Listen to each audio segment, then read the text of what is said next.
Dans la vie de ces enfants, de ces adolescents, le séjour climatique, c'est vraiment une nouvelle vie qui s'ouvre.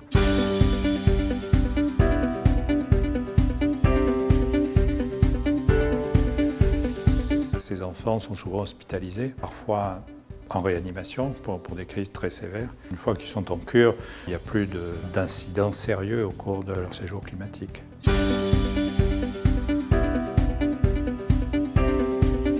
Quand les médicaments habituels ne sont pas efficaces, on est amené à donner de la cortisone en comprimé par traitement court, mais enfin, même en traitement court, à la longue, la répétition de ces traitements à la cortisone expose à des effets secondaires très sérieux.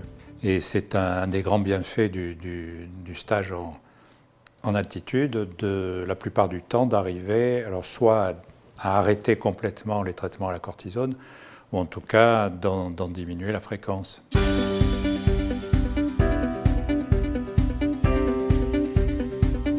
L'humidité de l'air dans les logements est responsable de la prolifération des acariens, des moisissures et plus favorable au développement des cafards, des blattes. Il y a une différence absolument saisissante entre la quantité d'allergènes acariens en altitude et puis ici, près de la mer. À Briançon notamment, il n'y a pas d'acariens dans les logements récents. L'air est plus léger, en somme, il s'écoule plus facilement dans les voies aériennes. Ensuite, l'air est moins pollué, c'est évident. C'est un point très important parce que finalement, les polluants de l'air dans les régions urbaines et périurbaines et partout, et aussi bien l'été que l'hiver maintenant. Troisième point, l'air est plus sec. Ça, c'est un point tout à fait décisif.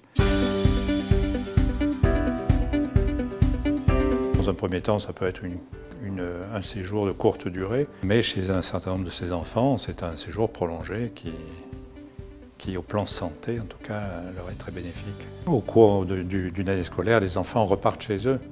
Ils repartent au moins pour Noël et certains aussi pour Pâques. Et très vite, dès qu'ils retournent chez eux, dans leur milieu habituel, les symptômes réapparaissent.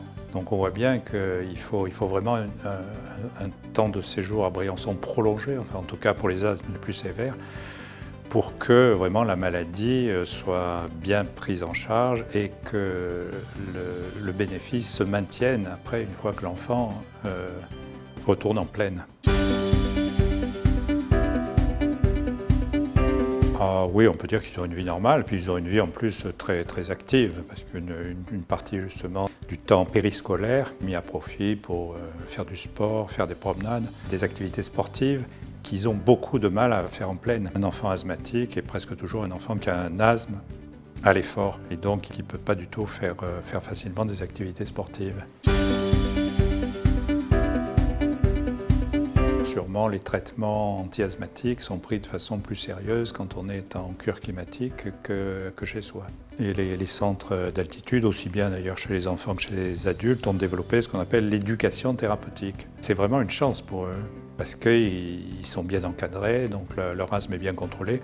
Ils peuvent reprendre une scolarité normale, et pour certains d'entre eux, ils vont jusqu'au bac et même jusqu'à la formation professionnelle. Ce sont des enfants, pour certains, qui chez eux, n'auraient jamais pu prétendre avoir un diplôme et un métier assez qualifié.